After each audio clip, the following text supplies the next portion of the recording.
تو اسی سلسلے میں محدثین کرام نے اللہ تبارک و تعالی ان کی قبروں کو نور سے اپنی رحمتوں سے بھر دے، انہوں نے عقیدے پر ایمان پر کتابیں لکھی ہیں، لوگوں کے عقائد صحیح کیے، اس لیے کہ جب عقیدہ صحیح نہیں ہوگا تو پھر اس کے باقی جو جتنی چیزیں سب وہ غلط ہو جائیں۔ تو اس سلسلے میں محدثین کرام کی کتابوں میں سے چند کتابیں میں آپ کے سامنے بیان کرتا ہوں۔ مثلا امیر المومنین فی الحدیث امام بخاری رحمت اللہ علیہ، انہوں نے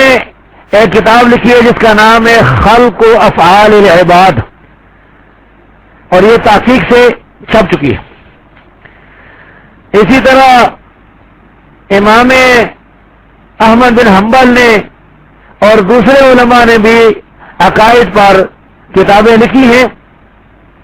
عثمان بن سعید الدارمی بہت بڑے امام گزرے ہیں ہرات کے، انہوں نے تو اس موضوع پر بہت سی کتابیں لکھی،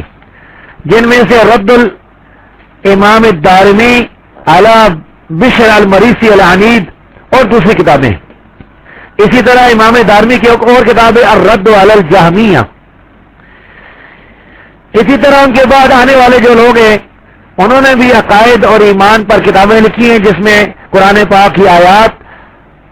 نبی کریم صلی اللہ علیہ وسلم کی حدیث، صحابہ کرام کے آثار، تابعین اور تبع تابعین کی اقوال اور محدثین کرام کا جو فہم ہے وہ اس میں انہوں نے جمع کیا ہے۔ مثلا دیکھیے شیخ الاسلام ابو اسماعیل عبد الرحمن بن اسماعیل الصابونی کی کتاب عقیدۃ السلف اصحاب الحدیث، یا اسے کہتے ہیں الرسالۃ فی اعتقاد اہل السنہ و اصحاب الحدیث والائمہ، اور یہ بھی تحقیق کے ساتھ شیخ بدر البدر کی تحقیق کے ساتھ چھپ چکی ہے۔ اسی طرح شیخ الاسلام ہروی کی ذم الکلام و اہلہ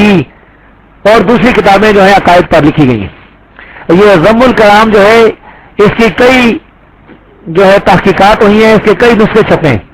جن میں سے ایک بہترین نسخہ جو ہے یہ شیخ ابو جابر عبداللہ بن محمد بن عثمان الانصاری المدنی کی تحقیق کے ساتھ چھپا ہے، جسے مکتبۃ الغرباء الاثریہ سے شائع کیا گیا۔ اور شیخ ابو جابر جو ہے اسے میری مدینہ میں ملاقات ہوئی ہے، یہ انتہائی متقی صالح اور اہل علم سے محبت کرنے والے شیخ ہیں، اور کتاب و سنت کی اتباع کرنے والوں میں سے، تقلید سے دور رہنے والوں میں سے۔ ان سے میں نے پوچھا تھا، میرے ساتھ وہ ساتھی بھی تھے، تو انہوں نے صاف بتایا کہ وہ تقلید کو جائز نہیں سمجھتے۔ تو اسی سلسلے میں جس کتاب کی شرح ہم شروع کر رہے ہیں، یہ کتاب جو ہے یہ لکھی ہے ابو محمد عبد الرحمن ابن ابی حاتم الرازی نے۔ یہ جو امام ہے رازی، یہ ایک بہت بڑے امام گزرے ہیں، جن کے میں حالات آپ کے سامنے انشاءاللہ رکھوں گا مختصر۔ وہ یہ کتاب اپنے باپ امام ابو حاتم محمد بن ادریس الرازی سے اور اپنے استاد ابو زرع الرازی دونوں سے یہ بیان کرتے ہیں، یعنی یہ اصل میں کتاب ابو حاتم رازی کی اور ابو زرع رازی کی کتاب ہے، جس کے راوی عبد الرحمن بن ابی حاتم الرازی ہے۔ تو یہ کتاب جو ہے یہ میرے ہاتھ میں ہے، اور یہ چھوٹا سا رسالہ ہے، یہ تقریباً 8 صفحات پر مشتمل ہے، یعنی اس کو شائع کیا گیا ہے 8 صفحات پر،